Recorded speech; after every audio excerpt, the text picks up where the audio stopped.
The views expressed in this podcast are our own and do not constitute endorsement by the Department of Defense, Department of the Air Force, or the U.S. government.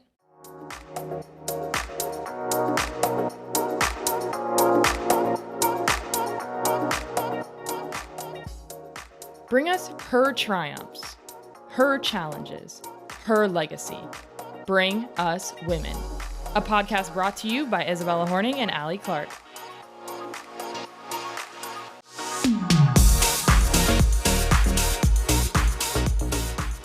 Warning, the following episode contains Mach speeds, girl power, and plain old art.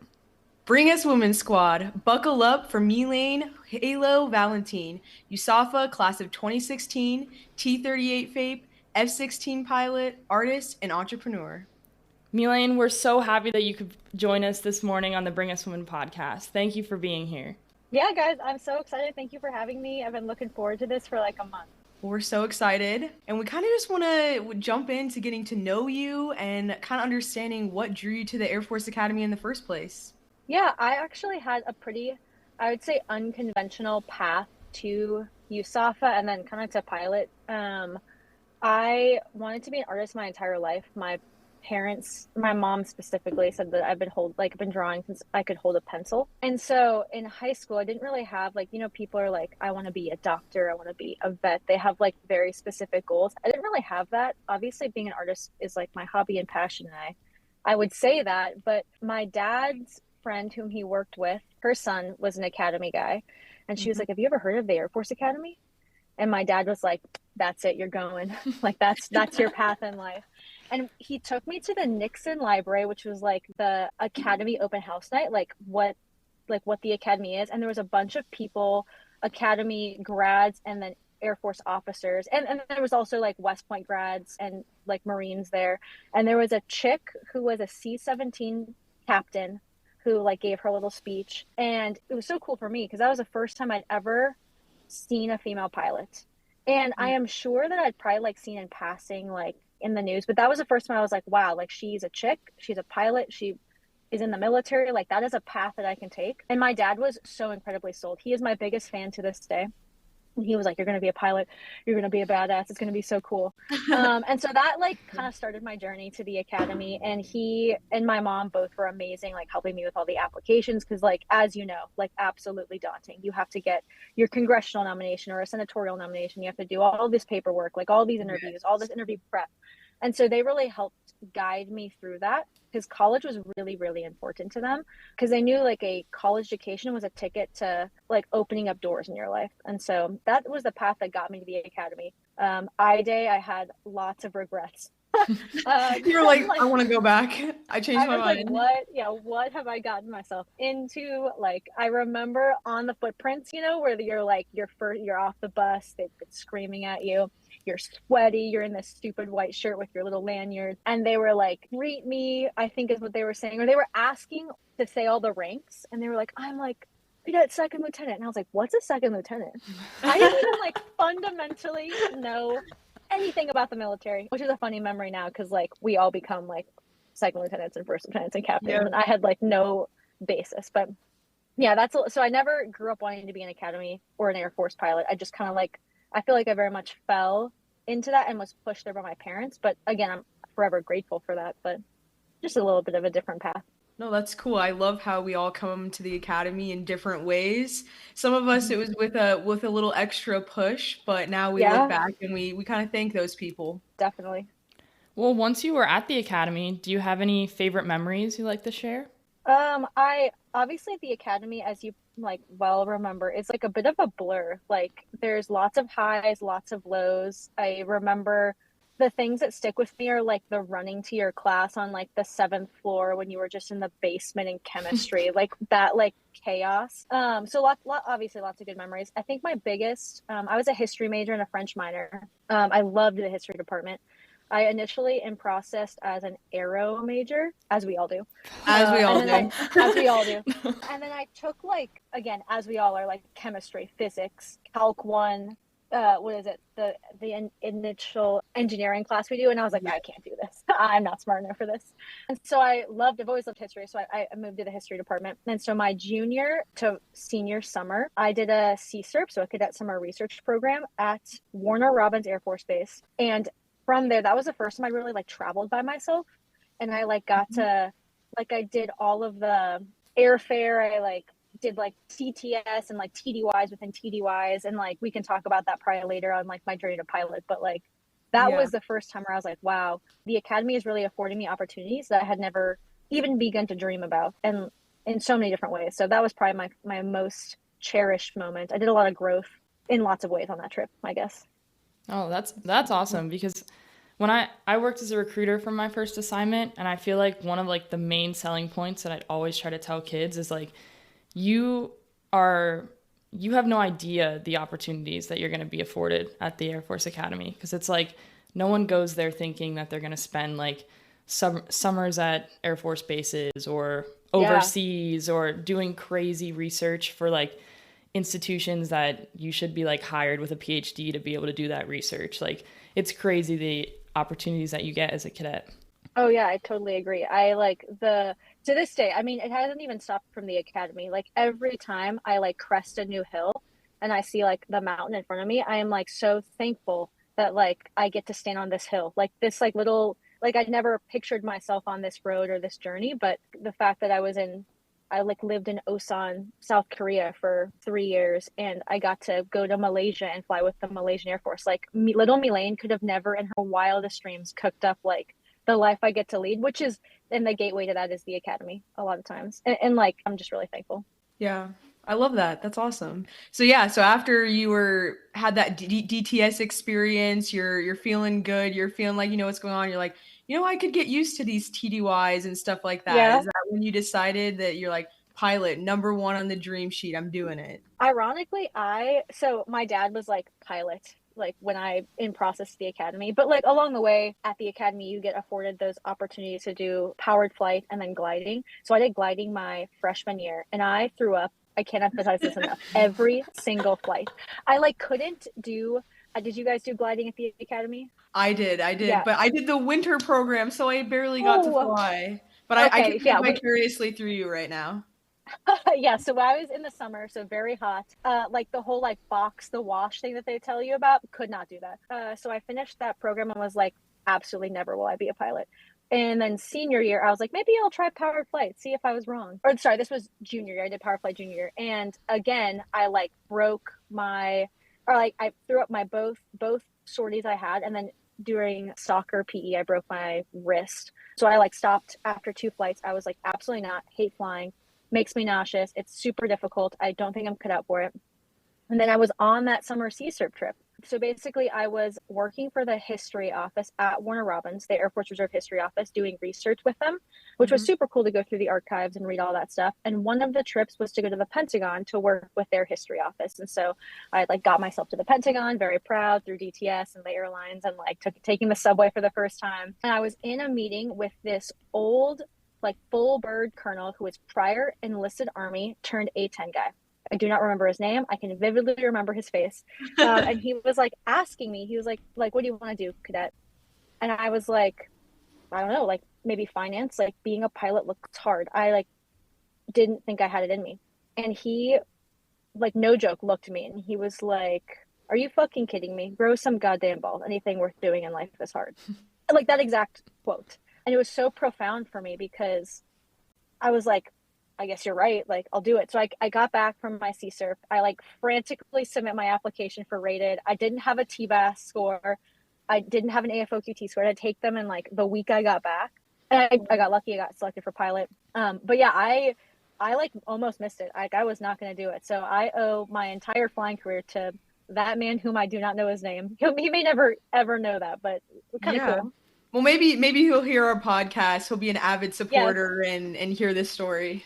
Yeah, so we're looking for a Army enlisted turn A-10 pilot. Shout out. Shout out Yes. that man. Yes. Shout out. Worked at the Pentagon circa 2015.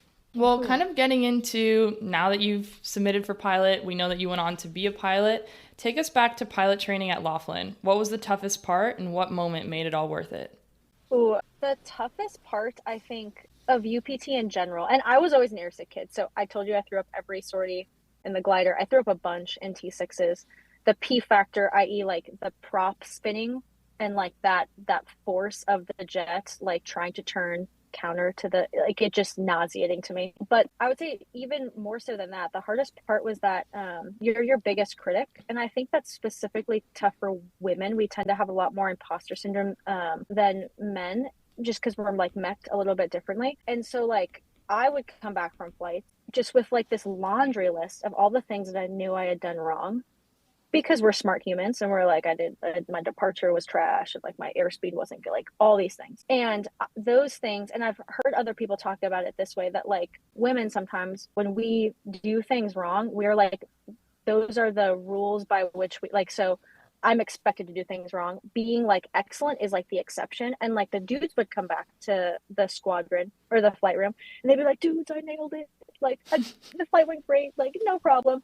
And the Yeah. instructors were like, dude, everything was trash. Like they did the same things wrong I did, but they had such like a different mindset. Like those mistakes were the exceptions. They were exceptional and the mistakes just like happened. Whereas like I was like, I am terrible. And the good things I did were the exceptions. And so Mm-hmm. switching that mindset of being like, I deserve to be here, I am just as good as them, like everyone makes mistakes, like not to be your own worst critic was a tough lesson to learn. And I am truthfully still learning that. I beat myself up all the time, but I think that was the most difficult part of UPT. Like not because flying is tough for everyone. Like some people have golden hands, but it's something that you work on every day. You never have a perfect flight. And so that constant chasing perfection and giving yourself room to fail and then like get back up and be better and like not let it snowball into like a total failure of the day was probably the biggest lesson and like kind of victory that you learn after UPT. Yeah, I feel like that's just a really good analogy for life. Just, Yeah. kind of being able to pick yourself up and dust yourself off. And I really relate to that. Me and Issa are both Intel by trade. So there is quite a few more women in our career, Mhm. but you definitely see that where it's just like, you beat yourself up and you're like, oh, I had such a Oh yeah. bad brief. And I feel like it's good to like understand that about ourselves, but also find ways where we can, kind of pick ourselves back up and be like, hey, you're not doing so bad. You got this. Get back in the Yeah. seat or get back into the briefing room, whatever it may be. Yeah, definitely. Like give yourself those wins because like showing up as a win, like continuing on as a win. And like just changing our mindset of like they're not like everyone fails. They're not failures. Like they're not catastrophic failures. They're like mistakes and you didn't intend to make a mistake. We're gonna like do better the next time. Yeah, absolutely. Well, on that note, what advice would you give to any current women or pilot trainees who want to fly fighters?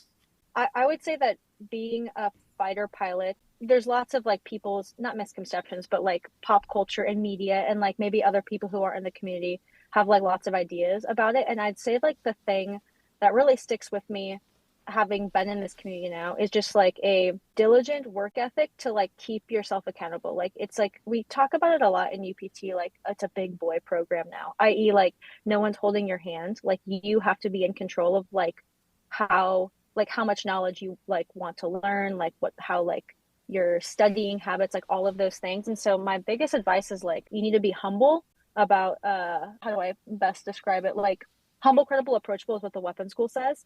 And although Mhm. like weapons officers definitely exemplify that, like we all try to. Like I want to be humble, credible, approachable. I want to like know my things. Like when people have a question, they can come to me and I have like an answer like from the pub and the source document. And I'm honestly not super awesome at that. I struggle with that and work on that every day. Like next week, I have my big mission check. I'm gonna go back. Gonna read like thousands of pages, Mhm. maybe probably like 500 pages of things, so that I can like answer those questions and make sure that I don't know, you're just holding yourself accountable in that way. I don't know if I answered your question. I guess it's gonna No, be tough, but keep going. yeah, no, you did. I think that's super relevant right now too for a lot of the pilot trainees that are undergoing the new IPT program. Yeah. And I've heard a lot of feedback from friends of ours just being like, I feel like this program, I don't know how to feel about it. There's a lot of change. They're feeling Mm-hmm. very nervous. So I think that's great advice for like whatever situation you're in. You just kind of have to adapt and give it the best that you can. And Oh yeah. And it's tough because they're completely changing the way like traditionally that I went through UPT. Like UPT looks nothing like the way I did. And like the UPT students, very importantly, have absolutely no control of that. Like they don't get the legacy program because they weren't given the legacy program. And so they are going to encounter older members of like their flying community that are like, you're worse than like we are. You like got but worse training than you are. Like you're for whatever reason lesser.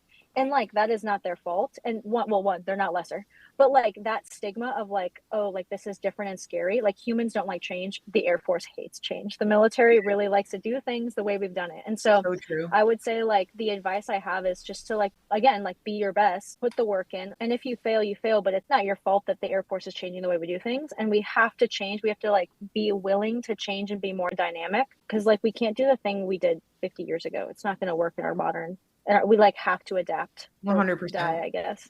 Yeah, absolutely. So you were selected to be a T-38 first assignment instructor pilot, or better known as FAIP.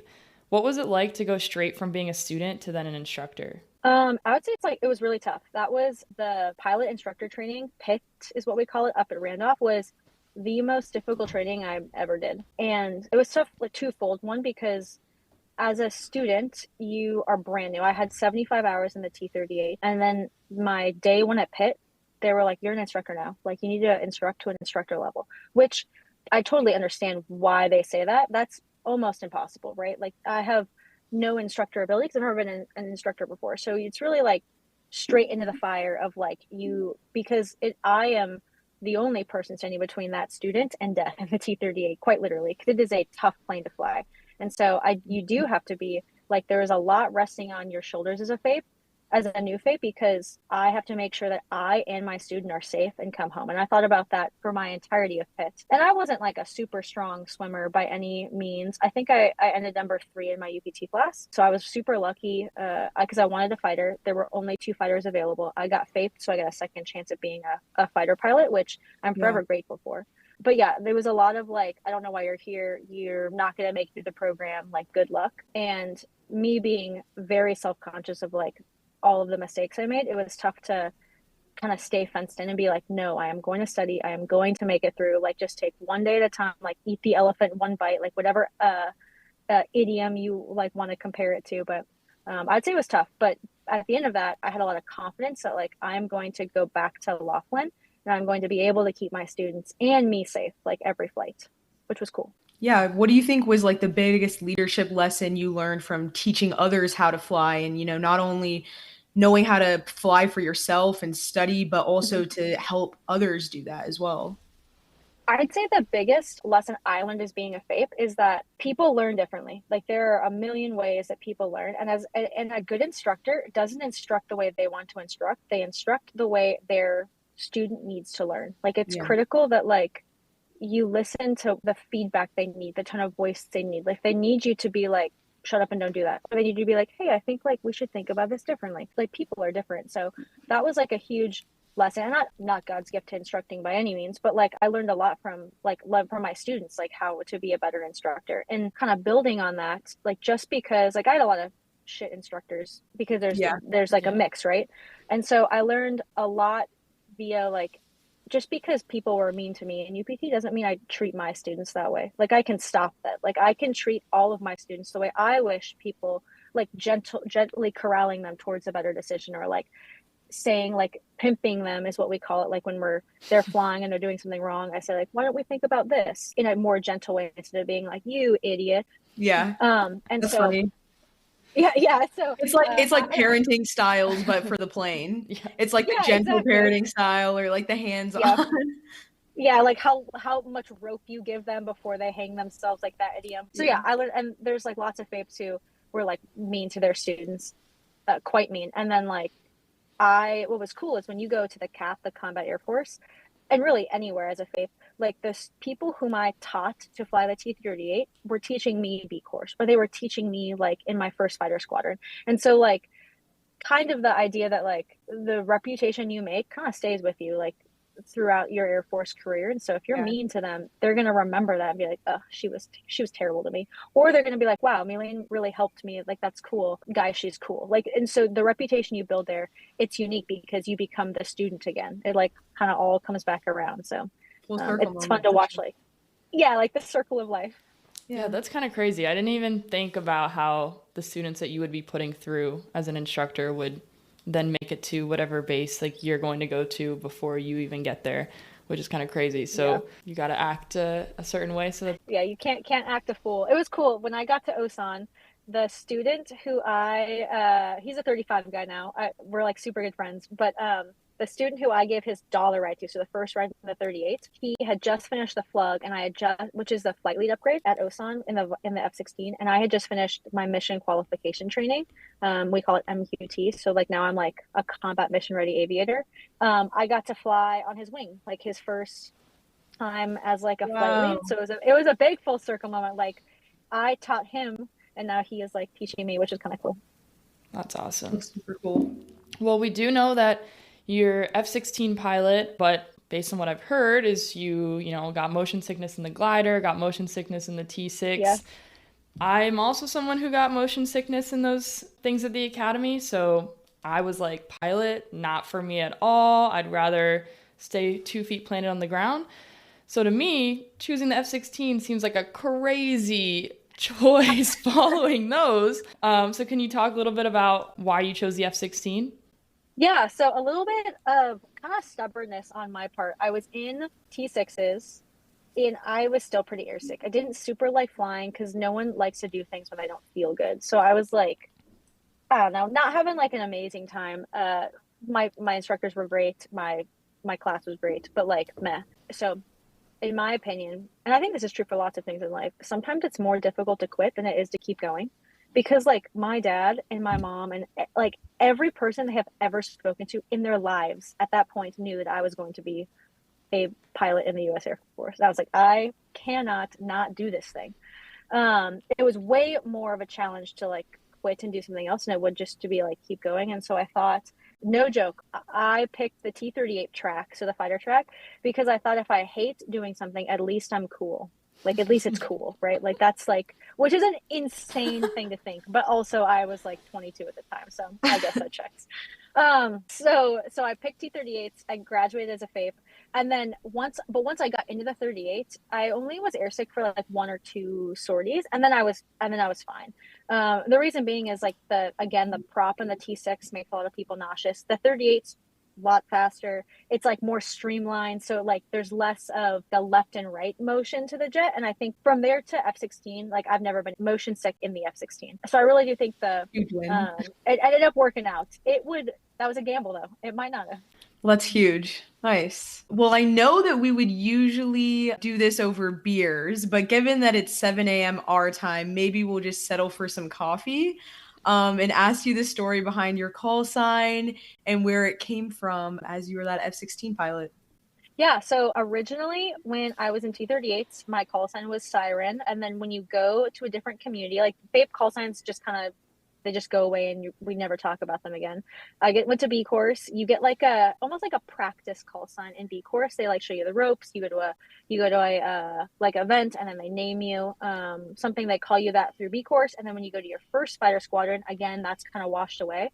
And then you're just a new guy. Like right now in my squadron, they're NNGs, nickel new guys, because we're the triple nickel. And so you're just a new guy for a couple months until you graduate mission qualification training. And then we name you as like a collective unit. We tell stories. And those stories are normally like really embarrassing stories of things that you totally messed up. And the lesson in that kind of is that like, one, not to take yourself too seriously. Like it should be like a humbling story about you that like, man, I messed up, but like I am fallible. And then 2, that like you can bounce back from that and you can like continue on and like, yeah, I did this terribly embarrassing thing, but I'd never do that again because like I'm a better person now. I've grown from that. And so my call sign is HALO. It stands for hypoxic at low operation, or holds AMRAAMs, lacks oxygen. And so I normally tell the second story. So holds AMRAAMs, lacks oxygen. The lacks oxygen and hypoxic part was one time I got hypoxic in the jet. It was on a large lots of planes airborne during an exercise in Korea. I got my hypoxic symptoms. For me, that's specifically like scintillation in my vision, like tingly fingers, like loss of dexterity, stuff like that. So I did all the right things. We went home, like no issue. It's kind of a funny story. The second story is the hold AMRAAMs piece. In the AMRAAM, for everyone who isn't super familiar, is just a missile that we shoot. And we were specifically, I was in mission qualification training, so I was in MQT, and the mission was DCA, so defensive counter air. And you can think of defensive counter air as kind of like a giant, expensive capture the flag. So like good guys are here, we have something we're Good way to protecting describe behind it. us. Thank you. Bad guys are on the other side. They're trying to get behind us essentially to get to the thing that we're protecting. And the goal critically is to shoot the bad guys so that they do not get to that like thing that we're protecting. And so as a brand new MQTer, you're flying as number 2 or number 4, and as a wingman. And I was just really wrapped around the axle and worried about shooting the wrong person, which is everyone is. I'm still to this day worried. You don't want to fret. You don't want to shoot your like a good guy. But I also more critically didn't really want to make a mistake. I wanted to like do everything right. And so I just could not hit the pickle button, like the red button to make missile go to bad guy. And this is all practice. So the missile would never leave the jet. This is all like the symbology we see in the plane. And so I came back from that sortie 5 by 1, which means I had all of my missiles still on, like all of them. I didn't shoot anyone. And everyone was like, oh my God, Melaine, you have to shoot someone, please. And that's where like Halo kind of being like, I was an angel, like I was too nice to kill anyone that day. And also I came back with all my missiles. So yeah, I as is tradition, my first 2 days with my call sign, I was like, this is terrible. I hate it. It's the worst call sign ever. And then like day 3, I was like, I love this call sign. This is great. So that's like the natural way in which everyone's call sign is. Your first day, you're like, I hate this new thing. And then now it's like my name, like everyone calls me that. It'd be weird if someone called me something different. Absolutely. Yeah, I work with the B1 guys out at Dias, and all of them are like, I don't even know their first names or honestly their last names. I only know their call signs, and I think that's probably pretty weird for people. It makes finding them in the global extra hard too. That is true. I know. I only know your pretend name. I have no idea what your God-given name is. Like, well, as far as call signs go, I would have to agree. Yours is a pretty cool one. I've heard some ones that I don't think I would ever want to be associated with. But, well, we've seen you flown in combat missions in support of Operation Inherent Resolve, Shield Wall, and Prosperity Guardian. Can you share a story from one of those deployments that stuck with you?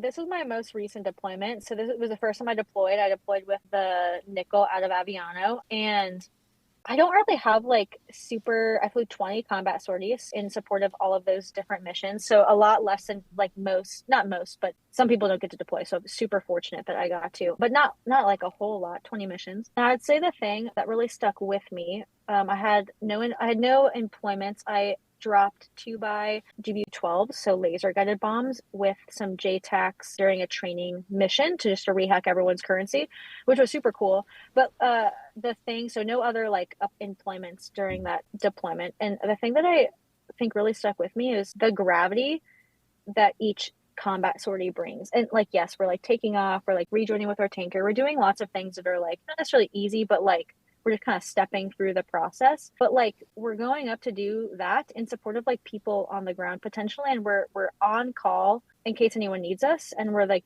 there doing a very specific mission set, which is so much different than it is in training. Like in training, like you can make mistakes and you can get better every day, but like in combat, sometimes we're not doing anything. Sometimes it's going to be like the worst day of someone's life, and you have to be prepared. You have had to have like read all of the things, know your jet, know your systems, know the enemy, so that you're like poised in that moment and do those things. And so the gravity to which like I stepped to the jet and took off every day was a different weight, a different feeling than I feel on training sorties. And I'll take that feeling with me.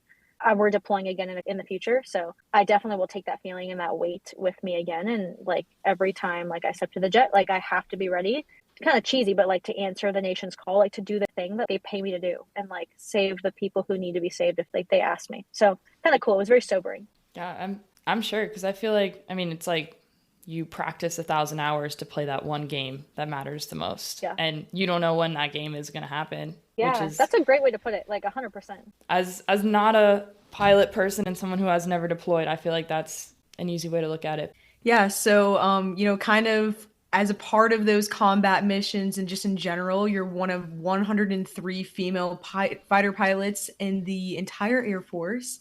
What does that number mean to you, and how do you carry that responsibility? So I think that number is like on a paper that I sent you from like a couple years ago. I think there's a lot more of us now.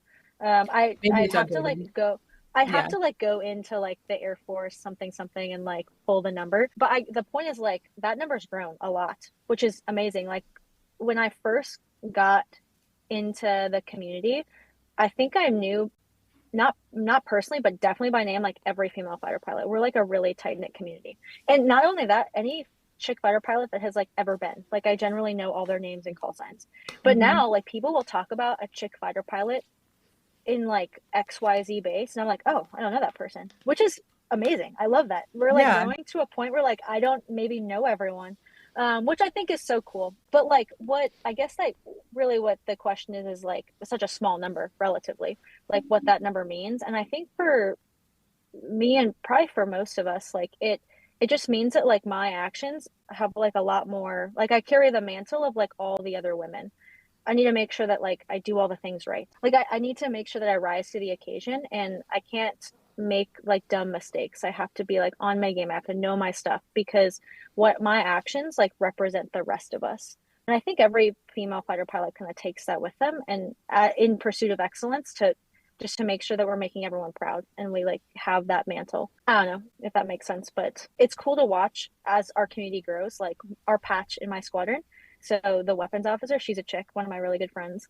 The commander at the Gamblers right now is a chick. The ops group commander at Osan was a chick, and they're like absolutely killing it. And it's cool to watch them be the best at what they do and be selected for those positions because of like how awesome they are. I Yeah, I love think to see that. yeah, and I think that's one thing that Allie and I have seen throughout just like creating this podcast is getting to see all those like incredible stories that are happening like in real time right now that are outside of like the, big names that were taught in at the academy or like throughout your Hmm. careers, but like you're seeing all these increase in women doing all these cool things all around the Air Force.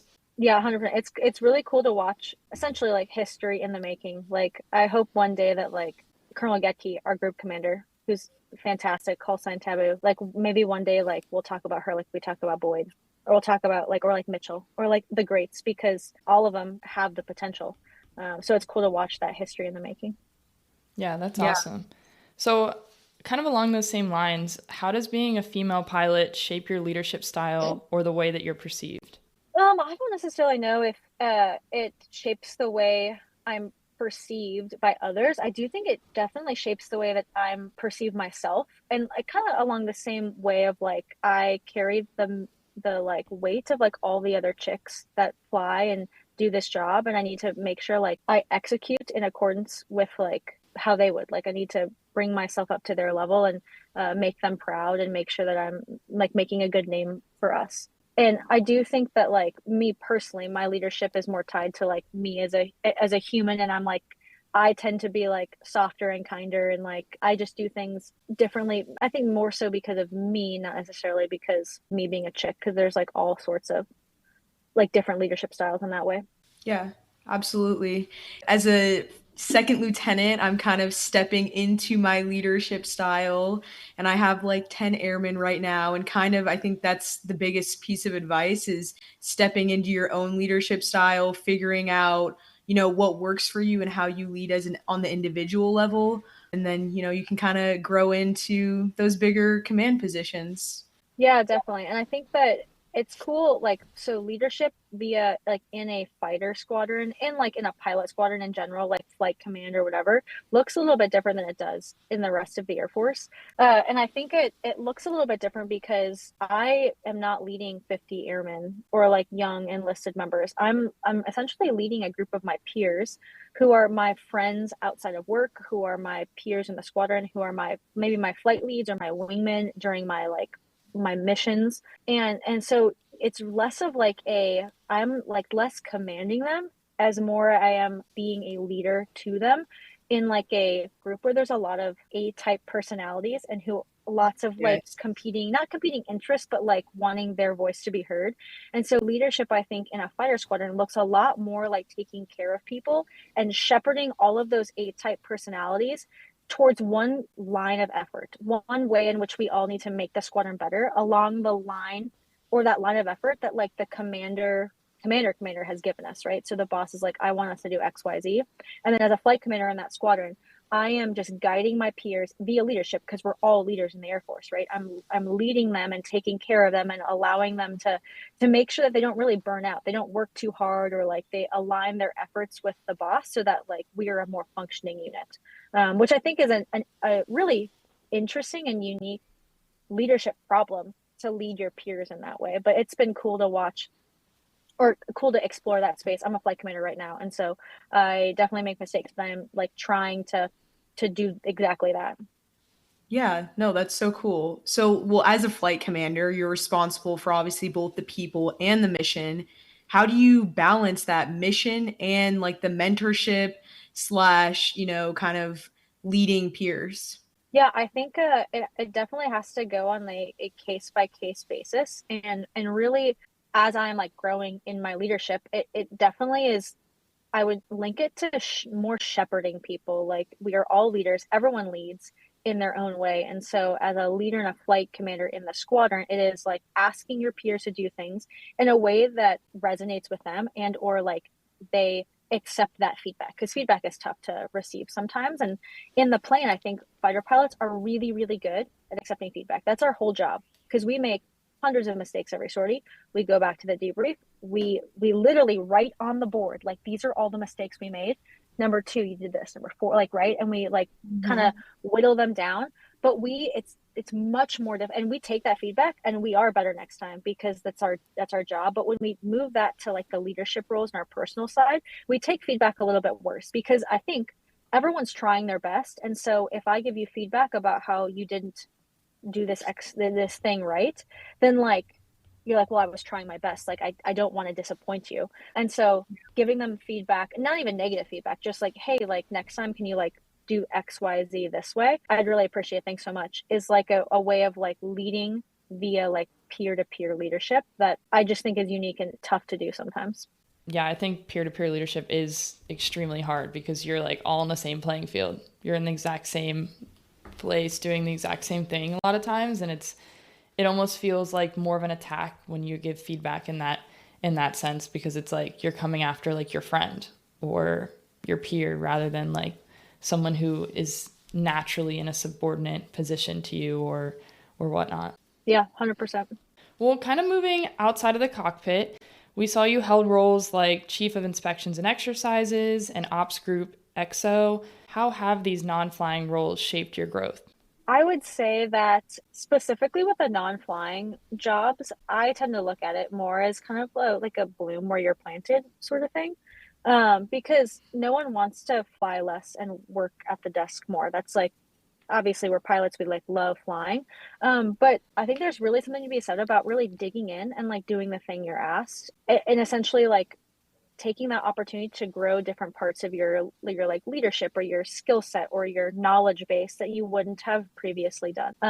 So I started as a flight commander, sorry, as like a scheduler and like assistant flight commander when I was first a FAIP, and then I went to a flight commander for the students, which was a super cool job, leading the students as a FAIP who was just like a couple years older than them.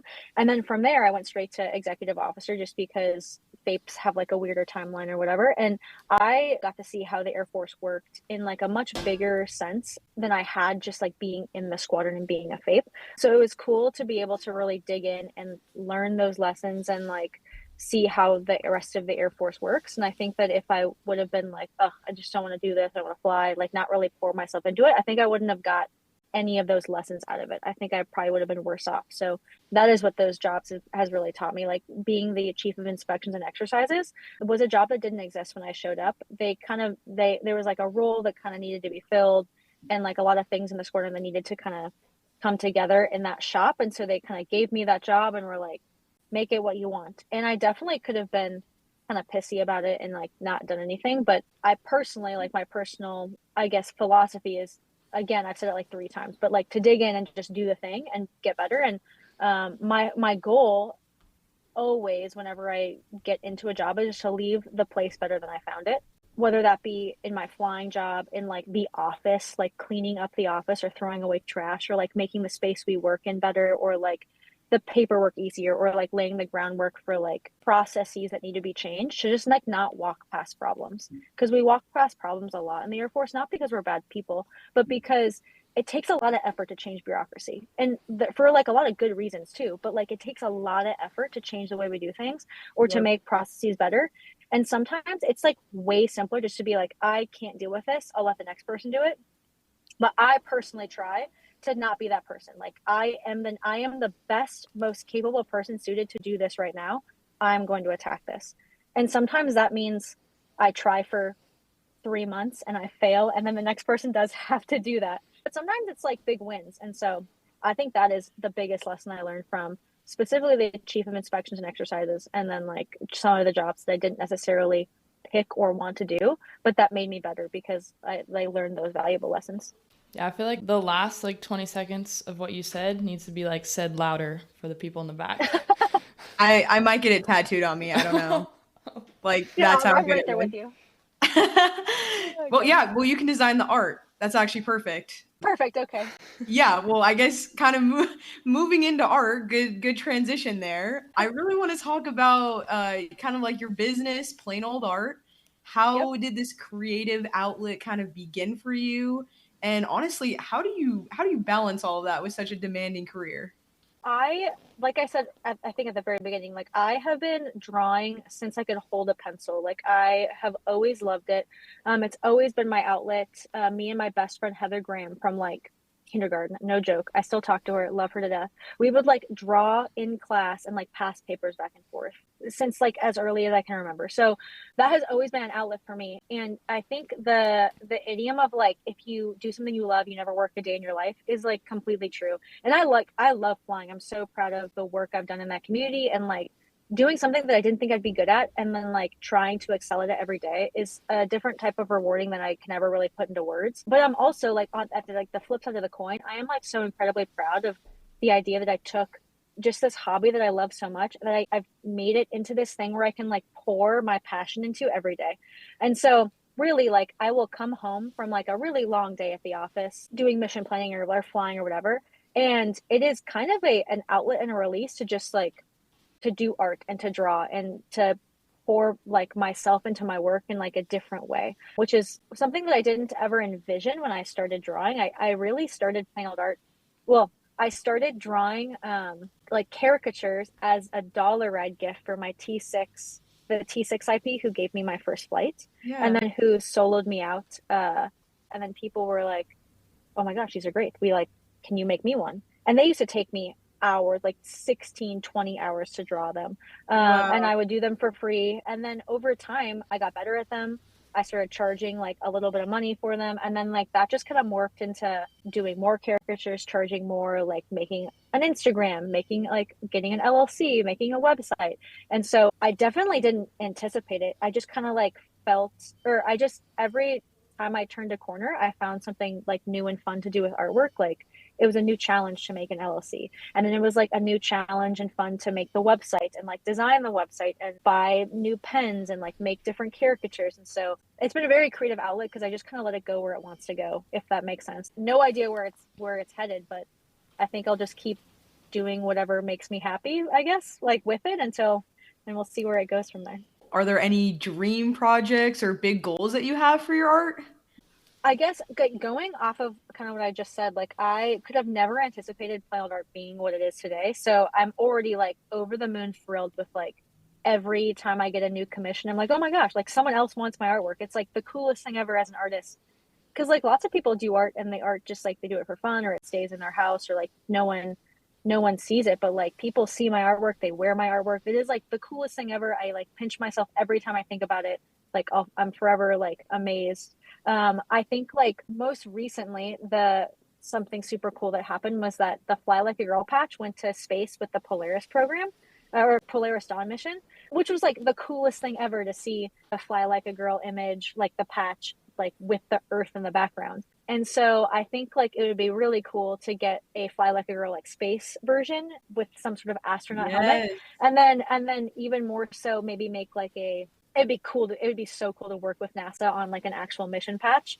That would be a huge get if At NASA's NASA, listening. tune in. Listen to this. Yeah, that'd be awesome. That would be like dream come true. And I'm sure I'll think of like I'll cook up other dreams, but for right now, like for whatever reason, space is awesome. Well, that's awesome. I know the Fly Like a Girl patch is one of your like most famous designs because I've seen it on female aviators all over the world, it seems like, which is so cool. What kind of inspired that specific art for you? It's actually a cool story. So every year back in AETC, so Air Education and Training Command, so where you're doing like UPT as a student, we do what's called an AETC Women's Fly-In. Chicks from all over, like different MDSs, so different aircraft, will fly the jets into a specific place. And this time it was in Dallas at Love Field. And we always make a patch for it. And then like we bring out school-aged children, boys and girls, and it's like a STEM aviation outreach to like get them excited and like show them planes and stuff like that. And so I designed this patch for that event, and I was just I think I was in a plane visiting my parents, and I was like sketching. I came up with a design based off of a picture that I had taken like the day prior in my helmet as a reference, because I'm the only like I used that. I was the muse, and then I added Fly Like a Girl because we hear that phrase all the time, like, oh, you throw like a girl, oh, like you hit like a girl, like whatever. It's normally a very disparaging phrase, i.e. worse, like it is synonymous with worse. And I thought it'd be cool to take that phrase back a bit and like, yeah, I fly like a girl. Flying, like, girls are awesome. We're awesome. We can do it. Like, you should want to fly like a girl. And it really stuck. I have been so like, it was supposed to be a one-time event, and it just like absolutely took off. It's like has a chokehold on female aviators, which I'm so excited about.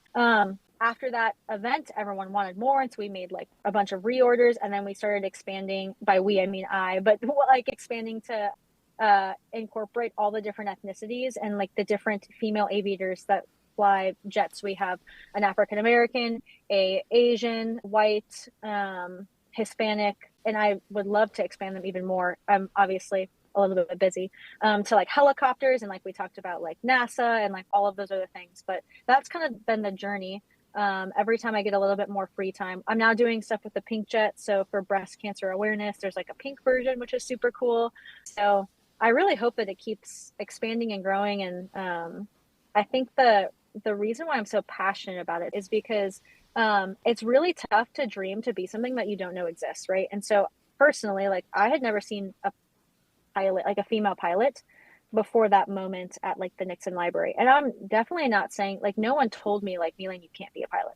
But like if you don't know something exists, you cannot dream to be it. Like fundamentally, you have to have like some sort of vision. And so Fly Like a Girl is just this, it puts this tangible piece of representation into young women's hands, and it shows them like you can be this. Like someone else has done the thing that you think is scary or that like you think is insurmountable, and you can too. Like someone who looks just like you.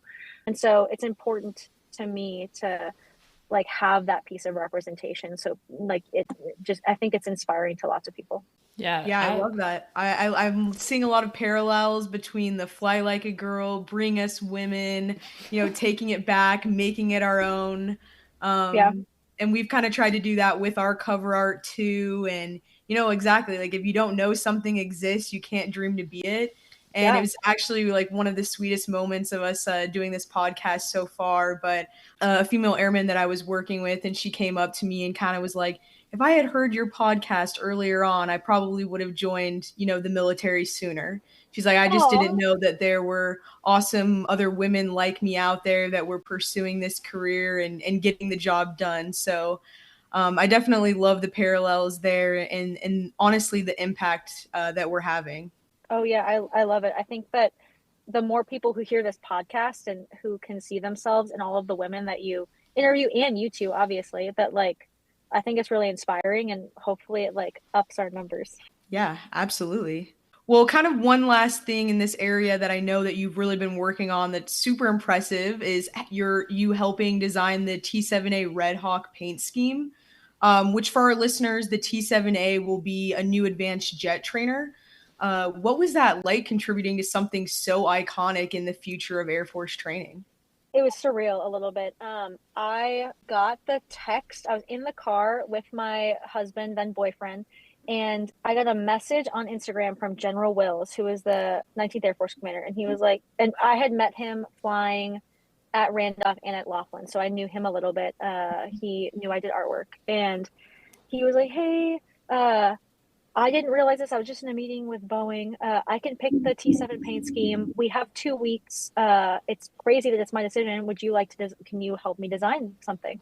And so I, like 20 minutes, like sketched up like 4 or 5 designs, like different options, sent them to him. He picked one of them and was like, "I like this one the best."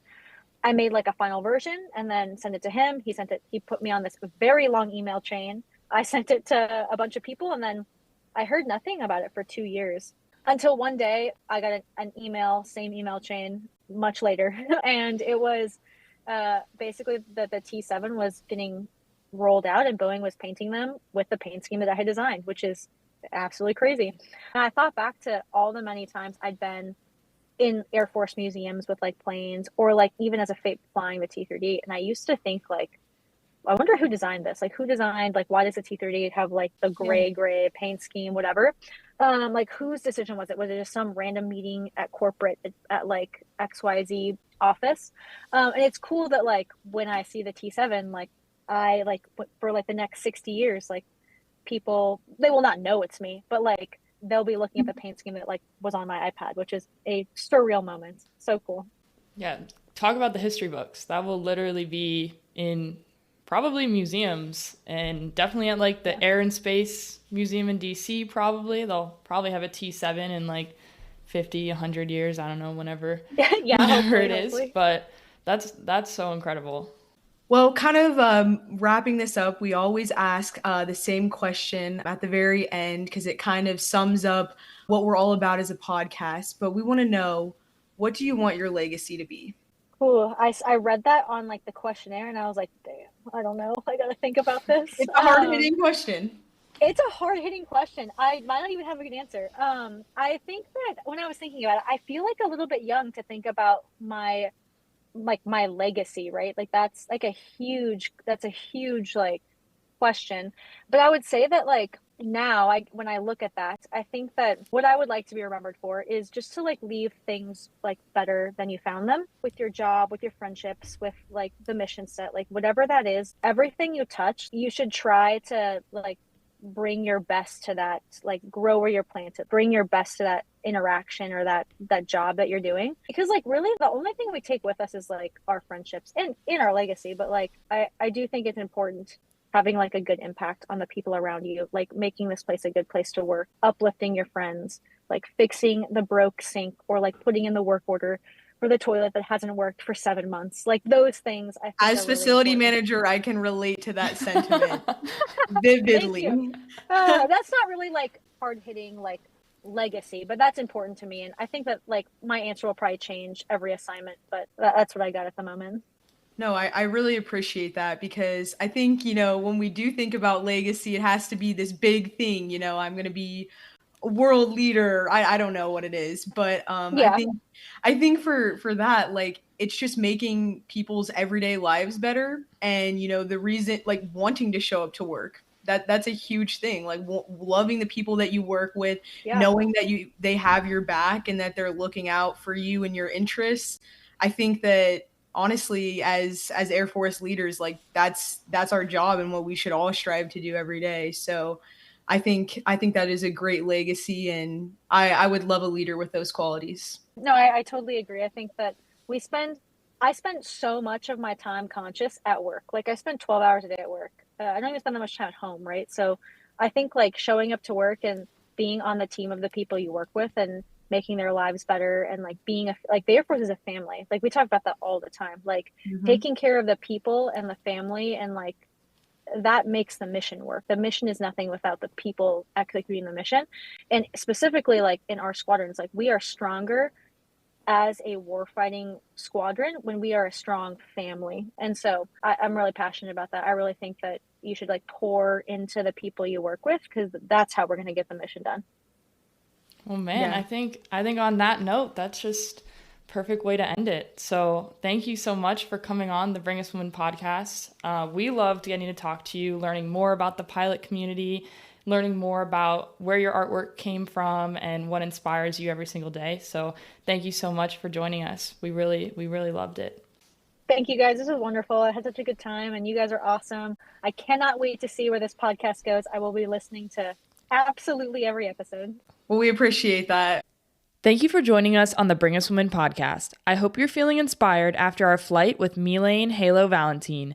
From the F-16 to the canvas, she's redefining what it means to fly like a girl. Check out our Instagram for bonus content from today's episode, including some of Halo's incredible art. Until next time, be bold, keep leading, and we can't wait to bring you the next woman. The views expressed in this podcast are our own and do not constitute endorsement by the Department of Defense, Department of the Air Force, or the U.S. government.